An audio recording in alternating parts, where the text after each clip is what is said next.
시간에는 기후붕괴와 농업이라는 주제로 전북녹색연합 김지은 사무국장님 모시고 좋은 말씀 이어가겠습니다. 큰 박수로 환영해 주세요. 네. 안녕하세요. 전북녹색연합에서 운동하고 있는 김지은이라고 합니다. 우선 저를 여기에 초대해 주셔서 반갑고 고맙습니다. 예, 근데 강의하기에 앞서서 먼저 드리고 싶은 말씀이 있는데요. 저는 오늘 굉장히 암울한 얘기를 할 거예요. 그래서 이 강의를 다 듣고 나시면 아마도 우울증에 걸리시는 분이 생기실지도 몰라요. 그래서 먼저 말씀을 드리는데 이 강의가 그런 암울한 이야기를 감당하실 수 있는 분이시면 들으시고요. 난 좀 힘들겠다 그렇게 생각하시는 분은 지금 나가셔도 좋습니다. 하지만 암울한 이야기더라도 기후 붕괴로 인한 기후 재난의 영향을 최소화하고 더 좋은 세상을 만들 수 있는 마지막 기회를 만들고 싶으신 의지가 있으신 분이라면 계속 남아서 들어주셔도 좋겠고요. 시작을 할게요. 지금 여기 앉아 계시는 분들은 저는 우선 농사를 안 짓고 있기 때문에 제 꿈은 농사를 짓는 거지만 아직까지는 농사를 안 짓고 있어서 이런 강의를 하는 게 굉장히 부족하겠지만 그래도 다른 분들이 많이 얘기하지 않은 지금 기후 위기가 얼마나 심각한 상황이고 우리가 지금 당장 뭘 해야 되는지에 대해서는 어느 정도 말씀드릴 기회가 될 것 같습니다. 저는 여기 지금 계시는 분들은 다 아이가 있으시죠? 한 몇 살 정도 되세요? 아이들이? 20대? 네. 그렇구나. 저는 아기가 없어요. 근데 지금으로서는 아이가 없는 게 저는 여러분들한테는 죄송하지만 너무 다행스럽다는 생각이 들어요. 제가 지금 아이가 있으면 하루하루 사는 게 너무 고통스러울 것 같아요. 왜냐면 아이들이 앞으로 살아갈 세상은 지옥이 될 것 같아서 지금 제가 아이가 있으면 너무 힘들 것 같은데 다행히 아이는 없지만 근데 대부분 아이들이 있으실 거예요. 근데 지금 우리가 기후붕괴를 불러온 이 문제를 해결하지 않고 완화하려고 노력하지 않으면 여러분들뿐만 아니라 여러분들 아이들이 살아갈 세상은 정말 고통스러운 세상이 될 거예요. 네. 그래서 제가 제가 잘못 눌렀네요.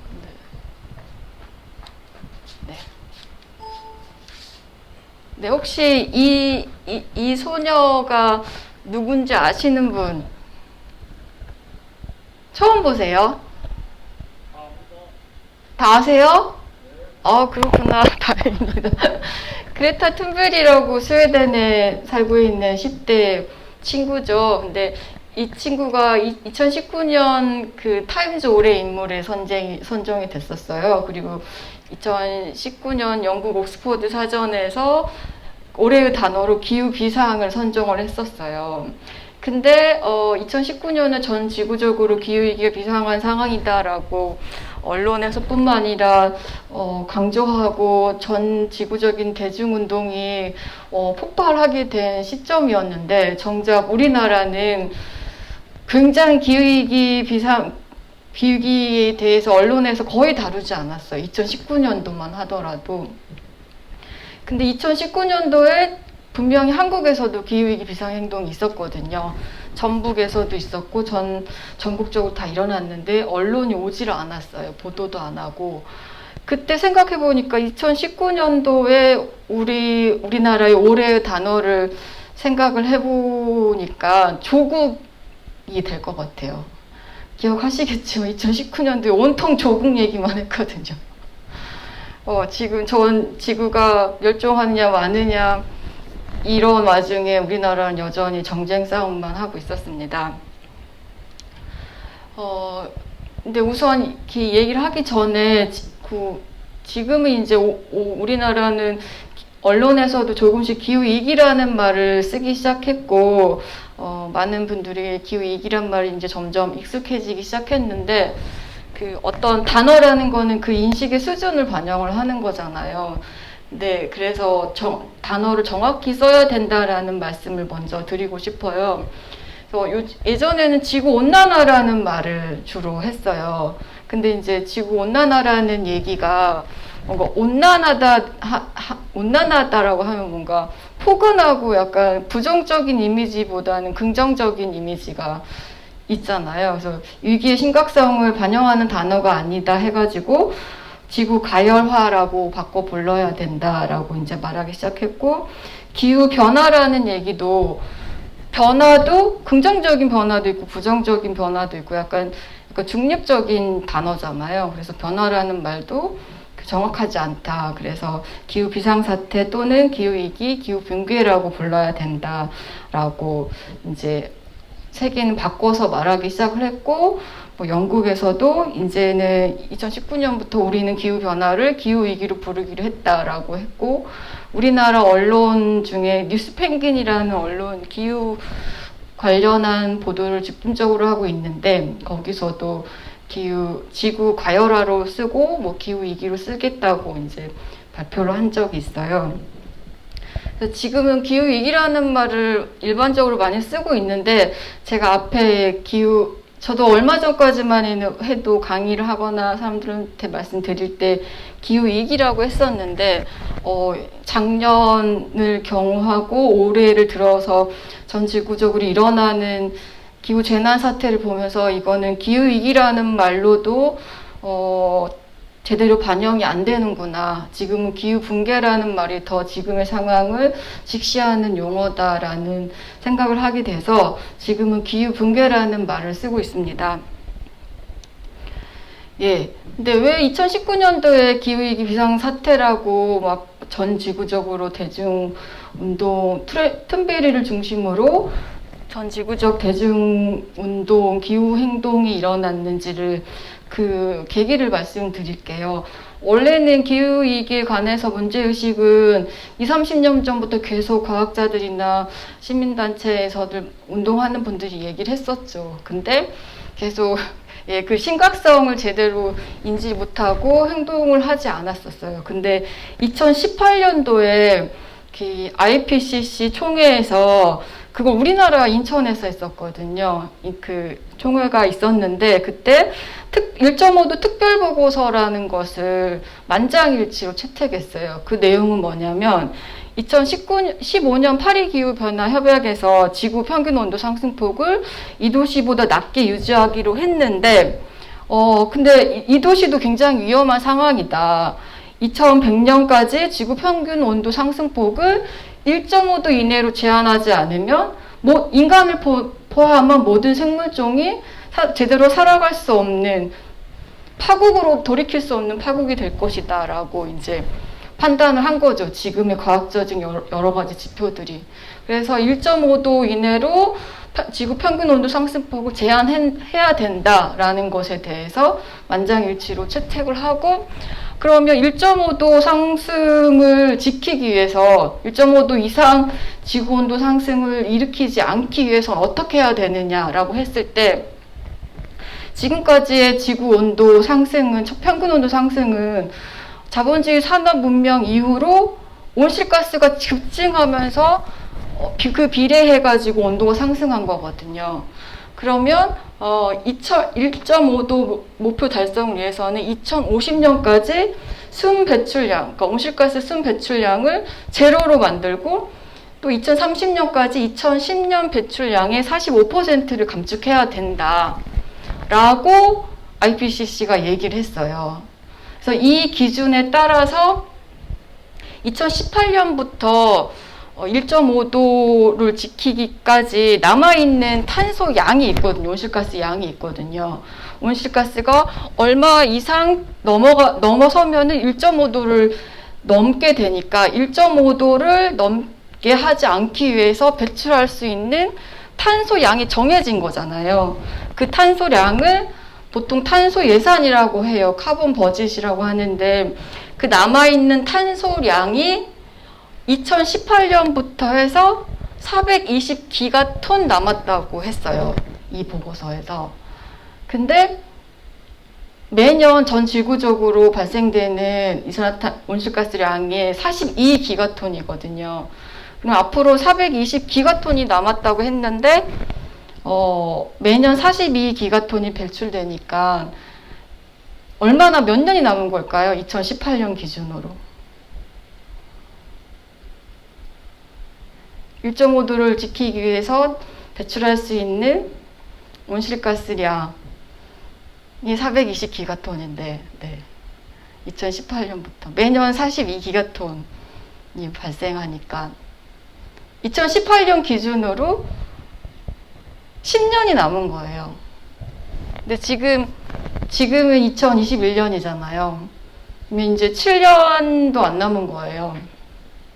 그러니까 7년 동안 온실가스를 배출하고 나면 지금까지 배출했던 대로 배출하고 나면 1.5도를 넘기게 되는데 넘기면 안 된다는 거를 채택을 한 거잖아요. 그러면 앞으로 우리한테 그 1.5도를 이상 상승하지 않기 위해서 남아있는 시간은 7년이 남았다라고 얘기를 하고 있는 거예요. 근데 저는 이 문제가 임계점을 1.5도로 잡고 있는데 전 세계 과학자들이 그리고 이 IPCC의 권고 기준에 의해서 각국의 정부나 지방 정부가 이 기준에 따라서 기후위기 대응 탄소 감축 정책을 세우고 법률을 제정하고 있거든요. 근데 저는 이 1.5도 임계점이라는 기준이 굉장히 정치적이고 보수적인 기준이고 결코 생태적으로 안정하고 또 정의롭지 못한 임계점 설정이라고 생각해요. 그러니까 그 이유는 좀 이따가 말씀을 드릴게요. 네, 아무튼 지금 계속 언론이나 뭐 정부나 지방자치단체에서 계속 그 정책을 짜는데 기준으로 삼고 있는 거는 이 IPCC 2018년 특별보고서에 따른 기준이라는 것을 일단 생각을 하고 계시면 될 것 같아요. 그래서 이때 IPCC가 그 1.5도 이내로 제한했을 때와 지구온난화를 2도로 제한했을 때 이렇게 그 발생할 수 있는 재난 상황 같은 것을 이렇게 비교를 한 게 있어요. 여기 보면 뭐 극한 기상현상은 1.5도에서는 100% 증가하고 홍수위험은 170% 증가하고 생물 다양성도 곤충의 6% 등등. 근데 지구온난화 2도시에서는 곤충의 18%가 생물 다양성이 감소하고 이런 식으로 쭉 비교한 게 있거든요. 그래서 2도시보다 1.5도시 기준이 더 피해가 적고 재난 상황을 줄일 수 있는 것이다 라고 얘기를 하고 있는 거예요. 근데 저는 이 비교표를 보면서 너무 섬뜩하다는 생각이 들었어요. 그 전에는 IPCC가 1.5도 이내로 제한해야 된다고 하니까 그 기후위기 운동을 할 때도 시민들한테 1.5도 피켓을 막 들고 우리가 지켜야 할 온도 1.5도 막 이렇게 피켓을 들고 운동을 했었는데 이거를 보면서 의문이 들었어요. 지금 산업혁명 이후 자본주의 체제가 계속 발전하면서 산업혁명 전보다 지구 평균 온도가 1.9도 정도 1.09도 정도 상승했다고 하거든요. 근데 1.5도가 오르는 동안 이렇게 많은 희생을 치러야 된다는 것을 가정을 하고 있는 거예요. 이 도시하고 비교했을 때 덜 할 뿐이지만 그래도 1.5도씨 온도가 상승하는 동안 이렇게 많은 생물종 희생과 재난을 감수해야 된다는 것을 인정을 하고 있는 표라는 거죠. 여기서부터 의문이 들기 시작했어요.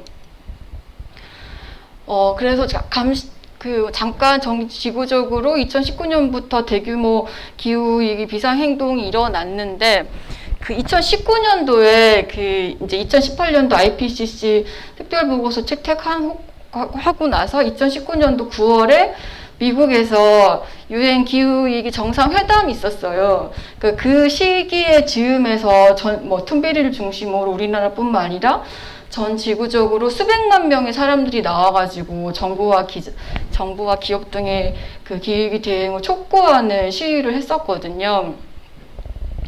그래서 우리나라에서도 6,500명이 참가했었고요. 2019년도에. 전북에서도 했었고, 지금 현재, 그러니까 올해 1월 기준으로 전 세계 1,496개 이상의 지방정부가 기후비상선언을 했고요. 각국 정부나 지방정부가 그 비상한 상황이다 하면서 법률을 세우고 정책을 세우고 있어요. 그래서 우리나라도 작년에 그 기초지방정부 기후위기 비상선언을 했고, 국회도 결의안을 의결했어요. 그리고 문재인 대통령도 작년에 2050 탄소 중립 선언을 했어요. 그리고 얼마 전에 기후위기 대응을 위한 탄소 중립 녹색 성장 기본법이 통과가 됐어요. 왜? 이렇게 보면은 뭔가 대응을 막 하고 있는 것처럼 보이죠. 근데 사실상 내용은 하나도 그렇지 않아요. 그 비상 상황에 걸맞는 대응이 아니고 오로지 지금 여기서 보면 법 이름만 하더라도 탄소 중립 녹색 성장 기본법이에요.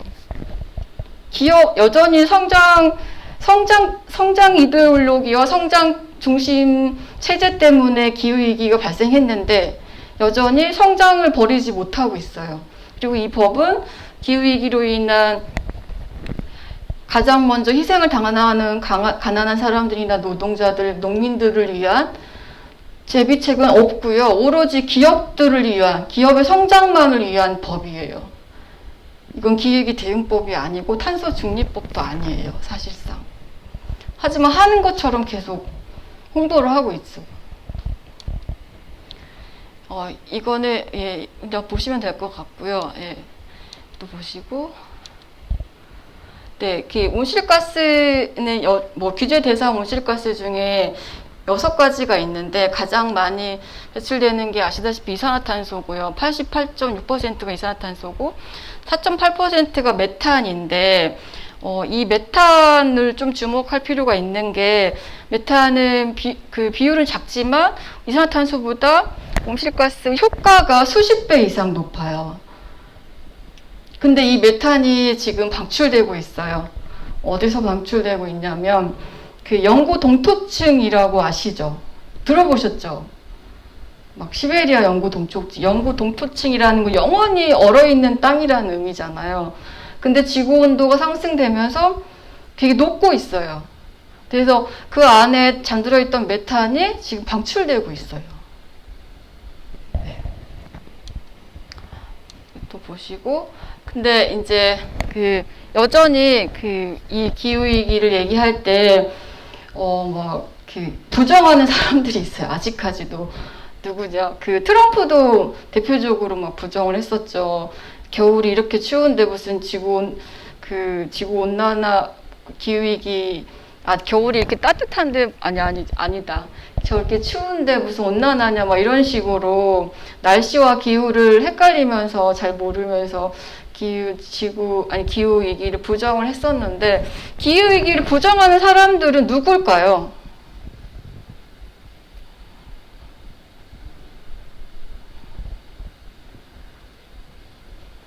네, 기후위기를 부정한 사람들은 자본가들이에요. 예, 기후위기 해결을 위해서는 자본가들이 손해를 볼 수밖에 없거든요. 그래서 부정한 사람 대표적으로 자본가들이 부정을 하는데, 하지만 명백한 증거가 있어요. 여기 보시면 이 그래프를 보시면 저는 이 그래프 보고 정말 충격이었거든요. 이게 지금 잘 안 여기 좀 켜야 되나? 불을 여기 보시면 이게 세로축이 이산화탄소 농도고요. 가로축이 지난 80만 년 동안의 시간축이에요. 근데 지난 80만 년 동안 지구의 이산화탄소 농도는 300 ppm 이상을 넘겨본 적이 없었어요. 80만 년 동안. 근데 갑자기 100년도 안 되는 사이에 100 ppm 이상이 올라갔어요.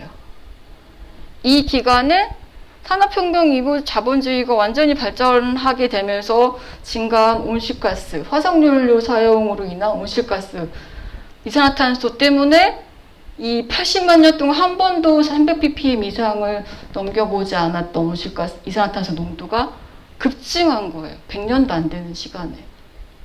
저는 이 그래프를 보고 인간 사회가 정말 대단하다 이런 생각을 했었는데, 그리고 10,000년 동안에 지구 평균 온도는 4에서 5도 정도밖에 상승을 안 했는데 이 산업화로 인해서 100년 만에 평균 온도가 1도씨 이상 상승을 한 거예요. 그러니까 얼마나 많이 산업화로 인해서 우리 인간 사회가 온실가스를 배출하고 그로 인해서 기온을 상승시켰는지 이제 좀 감이 오시죠. 네, 이거는 이제 1900년도부터 쭉 온실가스가 이렇게 계속 급증을 하게 되는데요. 여기 보시면 2020년도에 좀 내려왔어요. 왜 그럴까요? 왜 내려왔을까요? 네, 맞아요. 코로나 영향으로 이동 줄이고 산업 활동이 제한되면서 이렇게 이만큼이나 내려왔어요. 네, 이거는 이제 IPCC 제6차 평가보고서 실무그룹 보고서가 8월에 이제 승인됐다는 발표가 났는데, 그러니까 산업화 이전 대비 지구 평균 온도가 1.09도 상승했다는 거예요. 네. 그러면 한국은 얼마나 배출하나를 봤을 때, 이건 2016년 자료를 갖고 왔는데, 한국은 2016년도 1, 2, 3, 4, 5, 6, 7, 7위예요. 근데 더 놀라운 거는 1인당 이산화탄소 배출 증가율을 보면은 한국이 1위예요. 전 세계적으로. 엄청 배출하는 국가고요. 그 증가율도 급속도로 증가하고 있는 나라입니다. 근데 그 대응은 최하위예요. 그래서 대표적인 기후 악당 국가로 불리고 있어요. 여기 보시면 한국이 여기서 최하위의 대응을 하고 있어요. 끝에 있어요. 보이나요? 글씨가? 네. 예, 여기인가? 어디지? 네. 이 하위에 머물고 있어요. 한국은 기후위기 대응을 하는 데 있어서. 이것도 이걸 한번 볼까요? 이거는 지금 전 세계적으로 독일, 영국, 일본은 이산화탄소가 다 감축하는 추세잖아요. 근데 한국은 1990년도 대비 이산화탄소가 161% 이상이 증가했고 전력 소비는 462%가 증가했어요. 그래서 줄 생각을 전혀 안 하고 있는 대표적인 기후 악당 국가고요. 온실가스가 그러면 어디에서 배출되는지를 한번 보면 대부분 에너지를 만들어내는 데에서 86% 이상이 배출이 돼요. 산업공정, 그다음에 농업은 2.9%거든요. 별로 안 되는 것 같잖아요. 2.9%면. 근데 이거는 오로지 생산 자체에서만 발생하는 비율이에요. 근데 이게 여기서 생산에서부터 유통하고 가공하고 소비에 이르기까지 전 과정에서 배출되는 온실가스를 보면 어떤 연구에서는 거의 40% 이상을 차지하고 있는 걸로 나와요. 농업 부문에서. 네, 아시다시피 지금 에너지 어떻게 농작물을 생산하느냐에 따라서 그 에너지나 농자재가 고투입, 고에너지가 들어가면서 거기서 배출되는 온실가스가 굉장히 많고 또 공장식 축산이 큰 기여를 하고 있어요. 장거리로 지역에서 가까운 데서 생산한 것을 가까운 데서 소비하지 않고 장거리로 이동하잖아요. 전 세계적으로 이동하고 저 지역에서 올라온 거 서울에서 사용하고 이런 식으로 하면서 사실상은 먹을 거리 전체 체계에서 굉장히 많은 온실가스를 배출한다라는 것을 알 수 있습니다. 그런데 문제는 이렇게 기후위기 얘기할 때 이러세요. 대부분 반응이 그래 인간이 문제야. 인간의 욕망이 문제야. 이런 얘기를 하세요. 그래서 개인 열심히 실천을 하면 된다라고 얘기를 하세요. 텀블러 갖고 다니고 일회용품 안 쓰고. 그래서 환경부나 정부에서도 대표적으로 지자체에서도 대표적으로 광고를 하는 게 여러분이 개개인이 친환경 생활을 하고 일회용 안 쓰고 하면 기후변화 막을 수 있습니다. 라고 홍보를 하고 있죠. 철저히 기후위기의 문제를 개인화시키고 있어요. 그리고 인간 일반론으로 환원시키고 있거든요. 근데 저는 그런 관점이 기후위기의 책임 당사자를 은폐시키고 책임을 강제할 수 있는 기회를 빼앗고 있다고 생각해요. 그렇지 않거든요. 모든 인간이 똑같은 기후위기에 있어서 똑같은 책임을 갖고 있지 않거든요. 보시면 제가 예전에 TV를 봤는데 어떤 아프리카 친구가 학교를 가는데 맨발로 가는데 3시간을 걸어서 왔다 갔다 해요. 그 친구도 인간이에요. 하지만 북반구 부자 나라 어른은 전 세계를 비행기를 엄청 타고 다니면서 여행을 하고 비싼 자동차를 끌고 다니면서 엄청 온실가스 펑펑 배출하는 어른들이 있어요. 그 어른도 사람이에요. 인간이에요. 그 둘은 똑같은 인간이 아니거든요. 기후위기는 철저히 계급적 속성을 갖고 있는데 개인의 문제로 개인화시키고 인간 일반의 문제로 일반화시키면서 기후위기가 가진 계급적 속성을 천천히 계급적 속성을 은폐시키는데 기여하고 있어요. 이런 개념들이. 근데 이거는 분명히 경계해야 되는 생각이다라고 말씀드리고 싶어요. 여기 보면 근데 위에가 잘리네요. 조금. 네. 네네. 여기 보면 탄소 배출에 대한 책임은 균등하지 않다라는 제목인데 2020년도 옥스팜에서 나온 그 전 세계 탄소 배출과 소득의 연관성에 대한 보고서인데요. 여기 보시면 저도 이거 보고 정말 이거 보고도 충격이었는데 최상위 1%가 배출하는 게요 15%예요. 최상 1%가 배출하는 게 15%인데 빈곤층 있잖아요. 빈곤층 41%, 48%, 50%에 가까이 해당하는 전 세계 전체 인구의 50%에 가까이 해당하는 빈곤층이 배출하는 것이 이것밖에 안 돼요.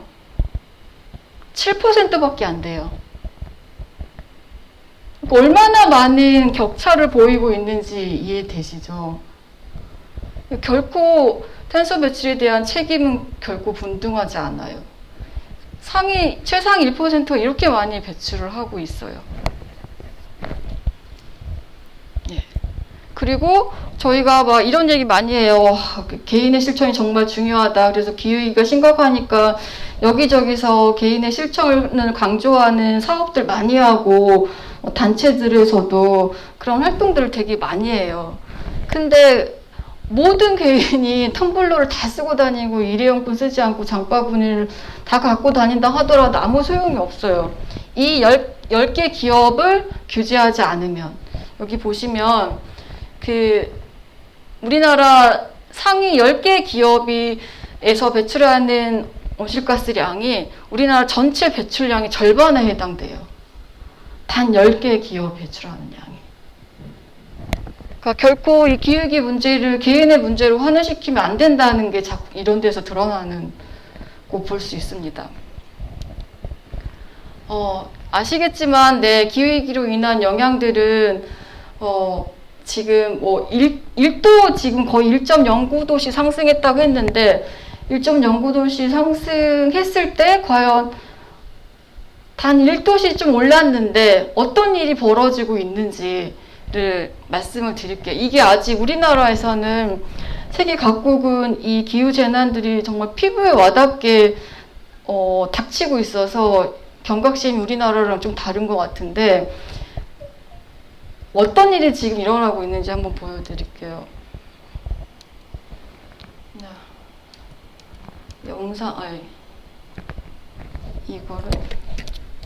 영상 몇 개를 보여드릴게요. 북극과 가까운 그린란드나 스발바르 제도는 빙하와 만년설, 영구 동토층으로 유명한 곳입니다만은 지구온난화로 녹아내리고 있습니다. 주요 교통수단인 개썰매가 장기 휴업에 들어가는가 하면 녹은 땅 위로 공동묘지의 관이 드러나는 등 여러 가지 부작용이 생기고 있습니다. 황보선 기자입니다. 지난 6월 덴마크의 기상학자가 그린란드 탐사에 나섰다가 찍은 영상입니다. 개썰매가 눈 위로 달리지 않고 물 위로 달립니다. 눈도 녹고 빙하도 녹아서 이렇게 된 겁니다. 썰매를 끄는 개들의 신세는 갈수록 어려워지고 있습니다. 할 일이 없어져서 그냥 놀고 있는 친구들이 많습니다. 개썰매로 먹고 사는 사람들은 실직한 셈입니다. 어업으로 생업을 바꾼 사람도 적지 않습니다. Konuşumu dikkat etsen binaat yamara iki altı yamara iki altı bu binaat 85%가 빙하로 뒤덮인 노르웨이령 스발바르 제도. 세계에서 가장 북쪽 끝에 있는 교회 근처엔 공동묘지가 자리하고 있습니다. 근처 주민들은 공포에 휩싸였습니다. 온난화로 영구 동토층까지 녹으면서 묘 안의 관이 밖으로 드러날 지경입니다. 당장 이장해야 할 판입니다. 지난 1970년 이래 연평균 기온이 섭씨 4도 올랐고 겨울철 기온만 보면은 7도나 오르면서 생긴 일입니다. 근처 언덕에서 자주 산사태가 일어나는 것도 두렵습니다. That's happening more or less all the time. So we might see that the graves literally come up, the coffins. 지금 속도로 더 따뜻해지면 이번 세기 말 이 북쪽 끝 섬의 기온은 10도가 오를 전망입니다. 무서운 속도로 지구 온난화가 엄습하고 있습니다. YTN 황보선입니다. 아까 그 CG 처음에 그 개썰매 보고 CG라고 한 사람들이 많거든요. CG라고 한 사람들이 많아요. 이거 실화냐고. 근데 실제 있었던 일이에요. 위기 대응을 위한 KBS의 연속 기획 보도입니다. 올여름 무려 50일 넘게 이어졌던 긴 장마 다들 기억하실 겁니다. 시베리아 지역에서 이상 고온으로 더운 공기 덩어리들이 만들어졌는데요. 그 사이로 극지방의 찬 공기가 한반도 가까이까지 내려와 장마 전선이 물러가지 못한 게 역대 가장 긴 장마의 원인이기도 했습니다. 지구온난화로 인한 시베리아 이상 기후가 남의 일만은 아니라는 뜻입니다. 영구 동토층이라던 시베리아에 무슨 일이 벌어지고 있는 걸까요? 지구온난화와 이로 인한 감염병 출현이 되풀이되는 현장을 최창봉 기자가 취재했습니다. 인간이 사는 가장 추운 곳 중 하나로 꼽히는 북극권 내 야말반도. 모스크바를 출발해 꼬박 이틀을 이동하면 툰드라 유목지대에 도착합니다. 이곳에서 대대손손 술록을 치며 살아온 유목민 가족을 만났습니다. 예전엔 여름철에도 섭씨 20도를 넘는 날이 거의 없었는데 몇 해 전부턴 30도를 넘나드는 날이 잦아졌다고 합니다.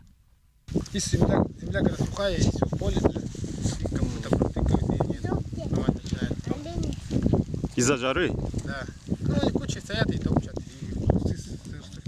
겨울에 눈이 줄어 땅이 건조해지고 여름은 더 더워지면서 술록은 살기 어려워졌습니다. У них тут копыта вот так. Тут опухают, вот эти копыта опухают, и вот даже старая рана, видите?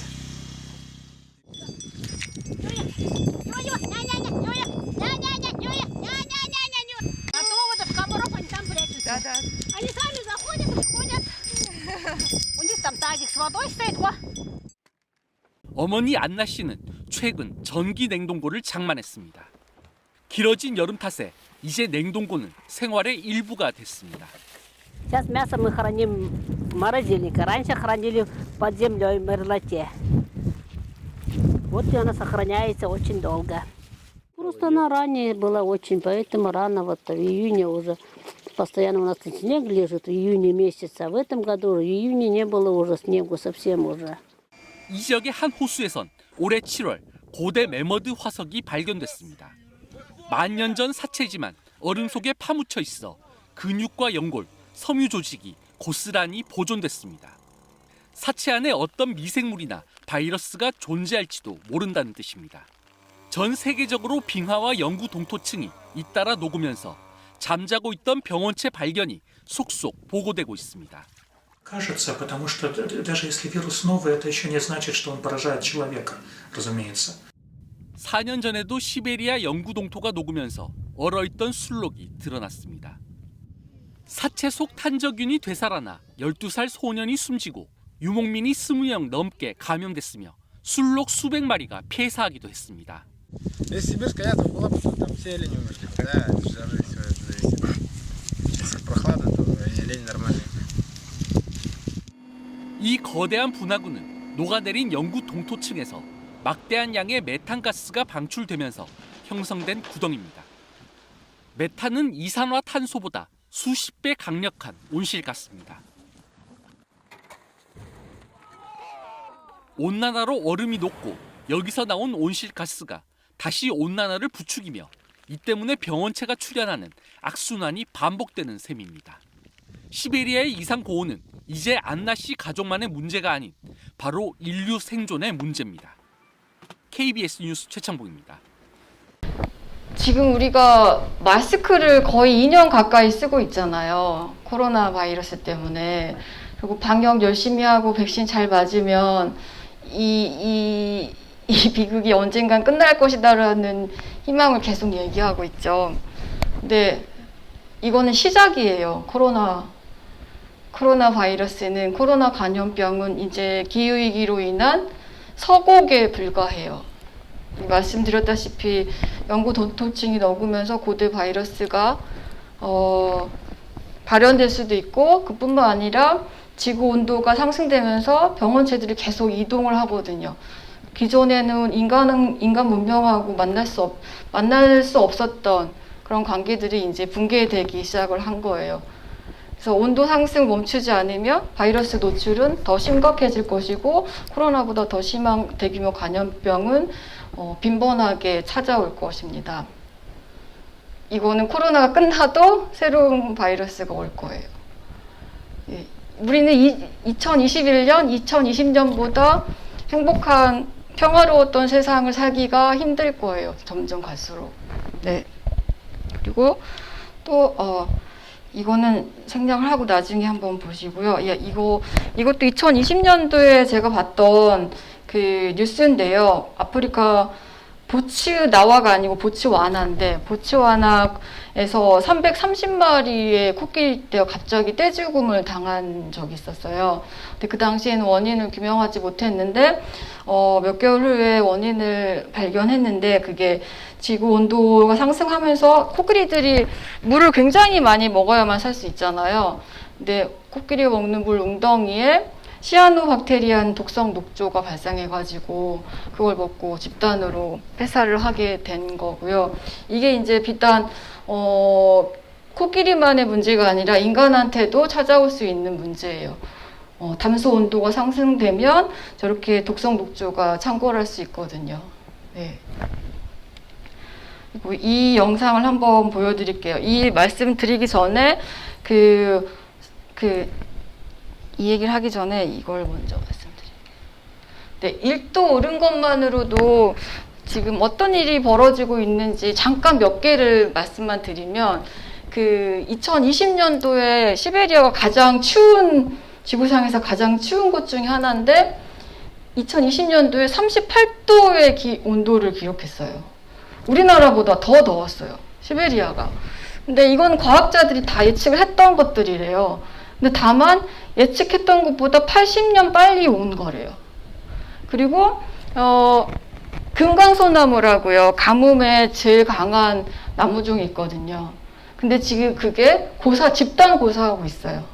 그리고 우리나라에만 서식하는 구상나무도 심엽수도 지리산에서 집단 고사하고 있고, 1000년 넘게 사는 아프리카 바오밥 나무도 갑자기 다 쓰러지고 있어요.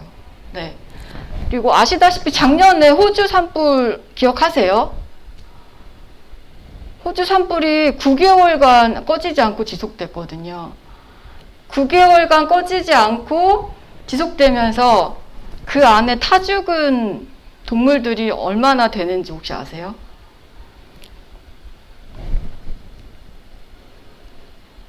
네, 여기 나와 있는데요. 10억이에요, 10억. 네. 상상이 가세요? 10억 개체가 그 안에서 타 죽었고요. 근데 문제는 이렇게 뭐 호주에만 산불이 난 게 아니라 올해 뉴스를 보신 분들이라면 캐나다, 브리티시 컬럼비아주 우리나라보다 위도가 높은 곳에서 38도 이상의 고온이 발생을 해가지고 갑자기 며칠 만에 800명의 사람들이 죽었어요. 그리고 미국 덴버가 아니라 미국 사막 지역도 56도 이상이 되면서 역사상 최고 기록을 세웠고요. 뭐 독일도 홍수 때문에 상상하지도 못한 침수 피해가 있었죠. 그리고 터키뿐만 아니라 여러 그리스, 지구 곳곳에서 대규모 산불이 발생했어요. 몇 개월 동안. 그리고 시베리아 또한 몇 개월 동안 대규모 산불이 끊이지 않고 이어졌었어요. 네. 근데 시베리아에서 그 발생된 산불이 우리나라에서 1년 동안 배출되는 온실가스보다 더 많았다고 해요. 네.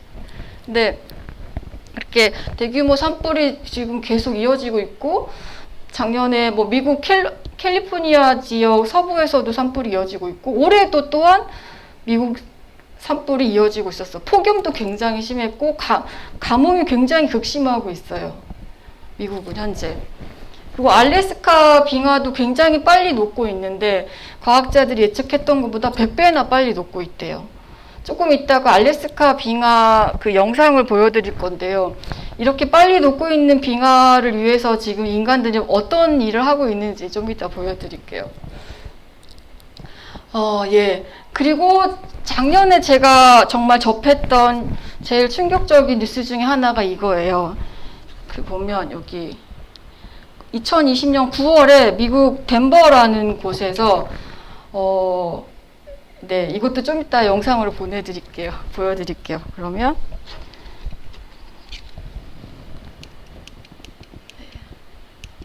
예, 이 영상을 보시면 산불이 어떤 영향을 지금 미치고 있는지. 러시아 시베리아 지역에서 이렇게 앞이 보이지 않을 정도로 엄청나게 많은 진딧물대가 나타나서 시민들이 공포에 휩싸였습니다. 미국 뉴멕시코주 전역에서는 철새 수십만 마리가 죽은 채로 발견이 되기도 했는데요. 세계 곳곳에서 이렇게 이상 현상이 벌어지고 있는 이유가 뭔지 한수영 기자가 취재했습니다. 러시아 시베리아 지역에 있는 크라스노야르스크. 하늘에서 검은 벌레떼가 우수수 떨어집니다.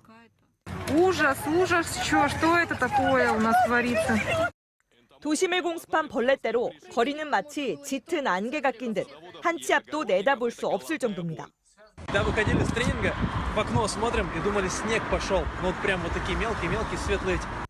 벌레의 정체는 진딧물. 진딧물떼는 주차된 차와 길거리 등 장소를 가리지 않고 수북이 쌓였습니다. 행인들의 머리와 옷에까지 덕지덕지 붙어 잘 떨어지지도 않습니다. 올여름 극동 지역의 한 마을에서도 이상기온으로 모기떼가 급증했는데 회오리 바람을 일으키듯 날아다니는 모습이 포착되기도 했습니다.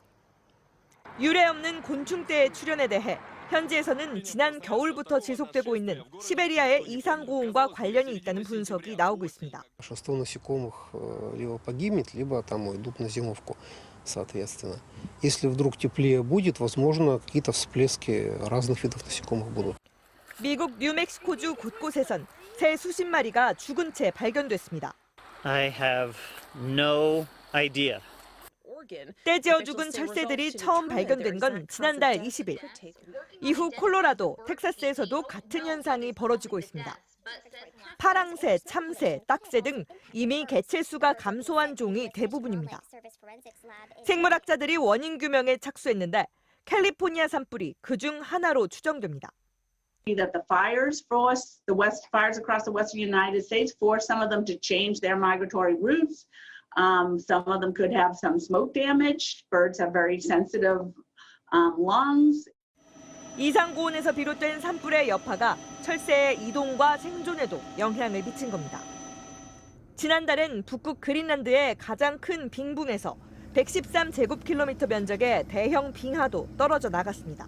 It's changing so fast that it's transitioning to a new climate, where the new climate can't be predicted by the recent past, signaling that it's transitioning to a new climate. 세계 자연기금은 최근 지난 50년간 야생동물 개체수가 68% 사라졌으며 공룡 멸종 이후 최대 규모라고 발표했습니다. MBC 뉴스 한수연입니다. 네, 지금 산불이 그냥 산불이라는 단일한 사건 하나로 끝나는 게 아니라 지나가는 새들한테도 영향을 미쳤잖아요. 그리고 그 안에 살고 있는 수억 마리의 야생동물도 죽고 또 산불이 우리한테 비극인 이유가 또 있어요. 이렇게 대규모 산불이 불러오는 문제가 어떤 게 있을까요? 산림은 어떤 역할을 하나요? 나무는 네? 산소를 내보내고 온실가스를 흡수하잖아요. 탄소를 흡수하는 주요 흡수원이거든요. 근데 산불이 나면 어떻게 되나요? 흡수원이 그만큼 사라지는 거예요. 지금 우리는 온실가스를 배출을 중단하는 것뿐만 아니라 대기 중에 이미 배출된 온실가스를 포집하고 저장을 해서 흡수해서 저장을 해야 되거든요. 그렇기 때문에 지금은 흡수원 보존이 굉장히 중요한데 대규모 산불이 일어나면 이런 흡수원이 그만큼 사라지게 되면서 온실가스를 흡수할 기회를 점점 잃어버리게 되면서 이중의 비극이 발생을 하는 거예요. 또 하나 문제가 있어요. 어떤 산불이 일어나면 또 어떤 문제가 생길까요? 계속 새들도 죽고 계속 고리에 모든 개체들이 연결되어 있음으로 인해서 발생하는 문제인데요. 산에는 계곡이 있잖아요. 산불이 그렇게 대규모로 몇 개월간 일어나고 안 꺼지면은 그 재들이 다 어떻게 될까요? 예, 물로 계곡물을 타고 다 흘러 들어와서 인근의 물고기들이 셀 수 없을 정도의 수많은 물고기들이 다 폐사했어요. 그렇게 산불 하나가 연속적인 관계를 통해서 생물종 멸종을 가지고 오고 있는 거예요. 네. 그리고 이것도 지나가고, 예, 이거 아까 덴버 얘기를 했는데 이건 정말 저는 이걸 보고 너무 놀랐어요. 영화 같은 일이 일어나고 있구나라고 생각을. 안심하고 드세요. 정관장 알파 프로젝트. 이것도 작년에 일어난 일이에요. 때아닌 폭설이 내렸습니다. 전날까지 폭염에 시달리던 지역이 하루 만에 폭설이 내리는 겨울이 된 건데요. 미국에서는 때아닌 폭설이 내렸습니다. 전날까지 폭염에 시달리던 지역이 하루 만에 폭설이 내리는 겨울이 된 건데요. 미국 국립기상청은 기록적인 추위가 예상된다며 하루 사이 최고 36도의 기온차가 날 것으로 전망했습니다. 박혜준 PD입니다. 미국 중서부에 있는 콜로라도주의 한 시내입니다. 길가에 핀 여름꽃에 한방눈이 쌓였습니다. 갑작스런 추위에 의류매장엔 때 아닌 털모자도 나왔습니다. I never experienced a 50-degree temperature change overnight. So that's all new for all of us. 섭씨 40도에 육박하는 폭염이 미국 콜로라도주 덴버를 강타한 데 이어 폭설을 동반한 매서운 겨울 날씨가 이 지역을 급습했습니다. 캐나다에서 찬 공기가 강하게 밀려오면서 하루 사이에 롤러코스터 같은 날씨가 나타난 겁니다. I'm here because my son's getting married tomorrow. They avoided November and December dates because of possible unpredictable weather in Estes Park. We didn't think we'd have to worry about it in the beginning of September. 덴버에서 9월에 측정 가능한 눈이 내린 것은 2000년 이후 20년 만입니다. 미국 국립기상청은 이 지역의 최저기온이 영하 2.2도까지 떨어질 거라며 하루 만에 36도의 기온차가 날 것으로 내다봤습니다. 기상청은 또 최고 15cm의 눈이 내릴 것이라면서 폭설과 기록적인 추위가 예상된다고 밝혔습니다. 또 폭염에서 영하의 날씨로 파괴적인 기온 변화를 보임에 따라 야생동물의 생존에도 중대한 영향을 미칠 것으로 보인다고 말했습니다. 한여름에 38도였는데 하루 사이에 폭설이 내렸어요. 그러면 농민 여러분들은 어떤 일이 일어날 것 같아요? 네? 망해요. 맞아요. 그의 농사가 어떻게 될까요? 이게 지금 일어나고 있는 일이에요. 먼 미래에 다른 나라에서 일어나는 일이 아니라 곧 우리한테 언제든지 닥칠 수 있는 일이에요. 네. 그리고 올해 겨울에 텍사스면은 굉장히 따뜻한 곳이잖아. 미국 텍사스에서요. 거기가 빙하기라고 부르는 만큼 혹한이 왔어요. 그래서 어떤 일이 일어났는지 한번 볼게요. 북극 한파가 몰아치면서 미국의 거의 모든 지역이 얼어붙었습니다. 전기가 끊겨서 시민들은 촛불을 켜고 밤새 추위에 떨었고 한파로 인한 사망자도 30명을 넘어섰습니다. 보도에 김정원 기자입니다. 폭염의 땅 텍사스가 설원으로 변했습니다. 차들도 눈에 파묻혔습니다. 겨울 평균 기온 영상 10도, 평소 눈 구경하기 힘든 텍사스에 영하 20도의 한파와 폭설이 몰아쳤습니다. 발전소가 서버렸고 전기가 끊기자 사람들은 가스 충전소로 몰렸습니다. Not a lot of apartments with smoke places, fireplaces. So the next best thing is this propane. 눈 폭풍은 미국 본토 48개 주 가운데 45곳을 덮쳤습니다. 2003년 이후 가장 넓은 지역에 눈이 내린 겁니다. 콜로라도주 유마는 영하 41도, 캔자스주 노턴에선 영하 31도까지 내려갔습니다. 텍사스주 300만 가구를 포함해 미국 전역의 550만 가구의 전기가 끊겨 시민들은 밤새 추위에 떨어야 했습니다. 촛불을 켜고 벽난로에 땔감을 떼고 과자와 물로 끼니를 때웠습니다. 자동차에서 추위를 피하기도 했습니다.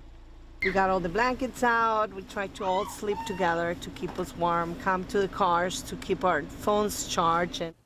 가스 오븐으로 난방을 하다 일산화탄소에 중독되는 사고가 나는 등 지금까지 30여 명이 숨졌습니다. 항공기 수천 편이 결항됐고 일부 지역에선 코로나19 백신 접종도 중단됐는데 전체 피해 규모가 1조 원을 넘을 거란 관측입니다. 미국 기상청은 지구 온난화로 북극 한파를 가두고 있던 제트 기류가 약해지면서 차가운 공기가 남쪽으로 내려와 이례적인 한파가 발생했다고 분석했습니다. 조만간 또 다른 겨울 폭풍이 미국 중남부와 북동부를 강타할 거란 전망도 내놨습니다. 가만히 편안히 앉아서 지금 종말을 보고 있다는 게 되게 아이러니한데 지금 올해 7월에 전 세계 14,000명의 과학자들이 굉장히 지금 비상한 상태다. 어쩌면 1.5도 인계점을 넘었을 수도 있다. 티핑 포인트를 지났을 수도 있다라고 경고를 했어요. 그래서 지금 당장 온실가스를 줄이고 화석연료 사용 줄이고 온실가스 배출을 줄이지 않으면 안 되고 생물 다양성을 증가시키지 않으면 안 된다라고 위급한 비상 선언을 발표했었어요. 7월에. 네. 지금 우리는 생물 대멸종에 들어와 있는데 이게 왜 멸종인지 한 10분 쉬었다가 다시 말씀드리도록 하겠습니다. 네. 이 지도인데요. 한번 봐주시겠어요? 이거는 미국의 클라이밋 센터리라는 기후변화 연구기관에서 발표한 분석 결과를 가지고 한국의 그린피스가 시뮬레이션을 돌린 거예요. 2030년 기준으로 해서 아까 빙하가 막 녹고 있었죠. 빙하가 녹으면서 해수면이 상승이 되고 있는데 해수면 상승과 기후 분기로 인한 태풍 등으로 인해서 홍수 피해가 어느 지역에 홍수 피해가 일어날 것인가를 우리가 다 시뮬레이션 할 수 있거든요. 여기가 어디예요? 아시겠어요?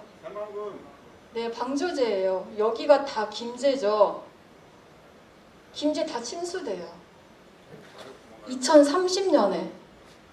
그것도 어떤 기준에 근거해서 침수가 되냐면 아까 제가 1.5도 이내 이내로 지구온도 상승폭을 제한해야 된다고 국제사회가 약속했다고 했잖아요. 예, 1.5도 이내로 제한하기 위해서 2050년까지 탄소 중립을 이뤄내고 2010년 대비 이산탄소를 45% 줄여야 된다라는 그 가정하에 그렇게 가장 열심히 노력을 했을 시나리오에 근거한 기준이에요. 그러니까 온실가스를 열심히 감축을 했다는 걸 전제하고서라도 이렇게 2030년도에 침수되는 걸로 나와요. 김새 거의 다 침수돼요. 네, 새만금도 다 침수되거든요. 지금 침수될 곳을 열심히 간척 사업하고 있는 거예요. 돈 그렇게 많이 들여가지고 공항 짓고 침수될 공항을 짓고 있는 거예요 지금. 근데 문제는 뭐냐면 1.5도 이내로 그 임계점을 넘을 시간이 당장 올해부터 가능하다라는 IPCC 6차 평가 보고서 결과가 8월에 나왔어요. 아니 9월에 나왔어요. 8월인가 헷갈리네요. 8월 9일, 8월에 나왔어요. 8월에. 원래는 1.5도 이내 상승이 2040년, 2050년 그러니까 계속 배출하면 그 정도에 상승할 것이다라고 했는데 더 앞당겨져서 2021년부터 가능할 수 있다라고 1.5도를 넘길 수 있다라고 IPCC가 발표를 했거든요. 최근에. 근데 문제는 뭐냐면 더 심각한 문제가 있었어요. 이 IPCC 보고서는 전 세계적으로 공신력을 갖고 있지만 굉장히 정치적이고 굉장히 보수적인 결과예요. 그러니까 세계 각국이 다 합의할 수 있는 문장 하나하나를 합의한 거예요. 과학적으로 굉장히 객관적인 그 위험을 최대한 예방할 수 있는 결과가 아니라 각국이 미국이 합의하지 않으면 이 문장을 삭제하고 이런 식으로. 그래서 굉장히 과학적이면서도 정치적인 보고서거든요. 그리고 아까 빙하가 녹고 있고 대규모 산불이 발생하고 있잖아요. 그로 인해서 추가로 발생되는 온실가스가 굉장히 많거든요. 인간이 배출하는 온실가스보다 훨씬 많을 수 있는데 그런 추가적인 온실가스 발생은 IPCC 보고서는 전혀 예측하지 않았어요. 할 수가 없대요, 과학자들이. 그러니까 지금 IPCC가 내놓는 보고서는 항상 생각을 해야 될 것이 굉장히 보수적인 보고서다. 보수적인 기준이다. 또 하나 중요한 사실이 있었어요. 아까 2018년 IPCC, 제가 이걸 보여드릴게요.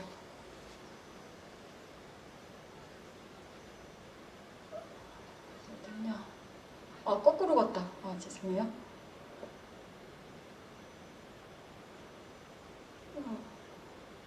제가 그 1.5도 목표 임계점에 대해서 문제의식을 갖고 있다고 말씀드렸잖아요. 과연 그 안전하고 정의로운 목표인가라는 문제의식을 갖고 있는데 이거예요. IPCC의 그 2018년도 권고 기준은 2050년 탄소 중립을 하고 2010년 대비 온실가스를 45% 줄인다고 했을 때 1.5도 이내로 지구 기온 상승폭을 제한할 수 있다라는 기준이었잖아요.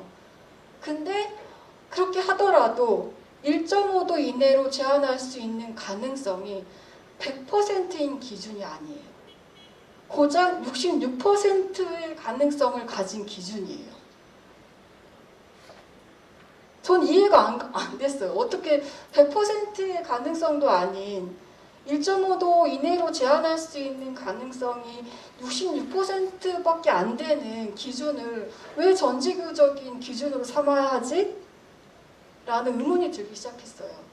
그리고 그 예측에는 과학자들이 예측할 수 없고 시뮬레이션 할 수 없는 아까 같은 빙하가 대규모로 갈라지고 녹는다든지 산불이 발생한다든지 여러 가지 요인들이 있는데 그런 것들은 다 뺀 결과물이거든요.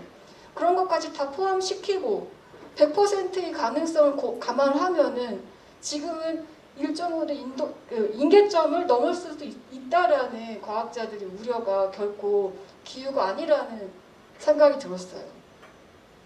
그래서 1.5도 오를 동안 지금 1도 오른 것만으로도 이렇게 수많은 생물종들이 멸종하고 희생하고 있고 기후재난들이 일어나고 있고 세계 곳곳이 불타고 물에 잠기고 이런 재난들이 일상화되고 있는데 1.5도씨가 오르는 동안 얼마나 그것보다 더 심한 기후재난과 기후난민과 희생들이 있을 건데 그것을 다 전제한다는 거잖아요. 그래서 과연 이게 누구를 위한 임계점인가라는 의문이 들었어요. 그럼 곧 정부와 그 정부를 움직이는 기업들의 임계점인 거예요. 지금 당장 1.5도 오를 때까지 기다릴 게 아니라 지금 당장 온실가스 배출을 중단하고 배출을 중단하지 않고도 살 수 있는 시스템을 만드는 고민을 해야 되는데 1.5도 오를 때까지 탄소 배출을 허용하겠다라는 기준인 거예요. 이건 굉장히 정치적인 기준이고 자본주의적인 기준이에요. 성장을 포기하지 않겠다라는 기준이에요. 우리나라 탄소중립위원회가 얼마 전에 출범을 해가지고 시나리오를 세 개의 시나리오 탄소중립 시나리오를 발표했는데 다 산업 부분의 배출은 그대로 인정을 한 시나리오예요. 산업 부분 배출을 줄일 수 있는 시나리오가 전혀 아니에요. 탄소중립법도 마찬가지고 그냥 기업들을 계속 살리기 위한 정책만 고민하고 있는 거예요. 지금 이 정부가. 저는 그래서 문재인 정부가 박근혜가 세월호 때 사람들이 물에 빠져 죽는데 아무것도 안 했잖아요. 그것보다 문재인 정부가 더 심한 잘못을 하고 있다고 생각해요. 지금 온 국민이 기후재난에 노출되어 있고 더 가난한 사람일수록 기후재난에 노출되어 있거든요. 그리고 그 가난한 사람들이야말로 기후 붕괴를 일으키는데 전혀 거의 기여하지 않은 사람들이에요. 탄소를 배출한 사람들은 부자 나라, 부자 어른들이에요. 기업들이에요. 가난하고 어리고 다른 인간이 아닌 다른 생물종들은 탄소를 거의 배출하지 않았어요. 근데 그 영향을 가장 먼저, 그 피해를 가장 먼저 직접적으로 맞닥뜨리는 사람이 탄소 배출에 기여하지 않은 가난한 존재들이에요. 그래서 기후위기는 대표적인 부정의의 문제고 차별의 문제예요. 이 부정의와 차별을 극복하는 방식으로 기후위기 대응이 되어야 되는데 우리나라 정부와 세계 각국은 그 부정의를 극복하는 방식으로 기후위기 대응을 하지 않고 자본주의 체제를 어떻게 유지하고 산업을 지킬 것인가에 방점을 둔 기후위기 대응을 하고 있고 그건 실질적인 기후위기 대응이 아니에요. 온실가스를 계속 배출한다는 대응이거든요. 하지만 지금 부자 나라 사람들은 벙커 구매율이 엄청 높대요. 왜 그런지 아세요? 그 사람들은 돈이 많으니까 이런 재난 상황에서도 피해서 마지막까지 살아남을 거예요. 그 피해를 입는 사람들은 잘못 없는 사람들이에요. 잘못 없는 동물들이에요. 잘못 없는 식물들이에요. 예. 그래서 저는 1.5도 목표가 우리가 기준으로 삼아야 할 합당한 목표가 아니다라고 말씀을 드리고 싶고요. 그리고 당장 올해부터 1.5도 오를 수 있는 가능성이 얼마든지 있다라는 감안을 하셨으면 좋겠고 그 기준조차도 IPCC라는 굉장히 보수적인 기준에 근거한 것이기 때문에 이런 불확실성을 항상 염두에 두시고 기후위기를 고민을 해주셨으면 좋겠어요. 나중에 일어나고 먼 미래에 일어날 일이 아니라는 점입니다. 그리고 그래서 아까 7년 남았다고 하는데 7년 남았다고 하는 게 별 의미가 없는 거예요. 네, 1.5도로 오를 가능성은 당장 올해부터도 가능한데 시간이 없는 거예요. 그리고 그것을 뒷받침하는 연구들이 있어요. 이거는 우리나라 한재각 선생님이 이제 그냥 단순한 계산으로 계산을 해본 건데요. 아까 1.5도 이내로 지구온도 상승폭을 제한한다고 했을 때 남아있는 배출할 수 있는 탄소량을 탄소 예산이라고 했잖아요. 탄소 예산이 2018년도 기준으로 전 지구적으로 420기가톤 나왔다고 했는데 이것을 우리나라 개개인 나눠가지고 계산을 해봤어요, 이분이. 근데 재밌는 결과가 나왔어요. 우리나라는 이미 탄소 예산을 다 썼어요. 예. 배출할 수 있는 탄소 양이 없는 거예요, 사실상. 그리고 이 뉴스를 보여드릴게요. 이거는 이제 이것도 작년에 나온 뉴스인데 그 노르웨이의 어떤 그 교수팀 연구팀에서 나온 연구 결과인데 이미 그러니까 이러한 파국을 막기 위해서는 인간의 활동을 모두 다 멈추고 지구 스스로 온도가 상승되는 파국을 막기 위해서는 2050년 탄소 중립이 아니라 1960년대에서 70년대에 온실가스 배출을 제로로 만들었어야 한다 라고 말하고 있어요.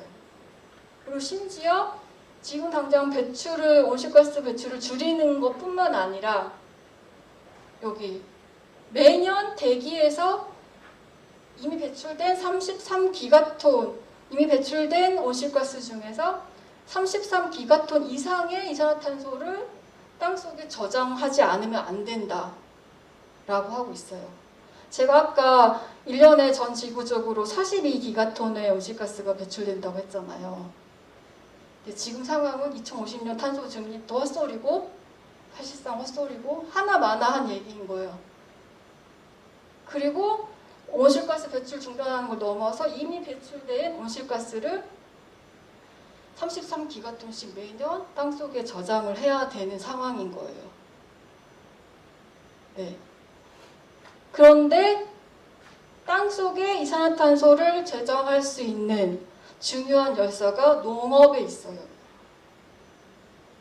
특별한 기술이 있는 게 아니고요. 농사에 그 잠재력이 있어요.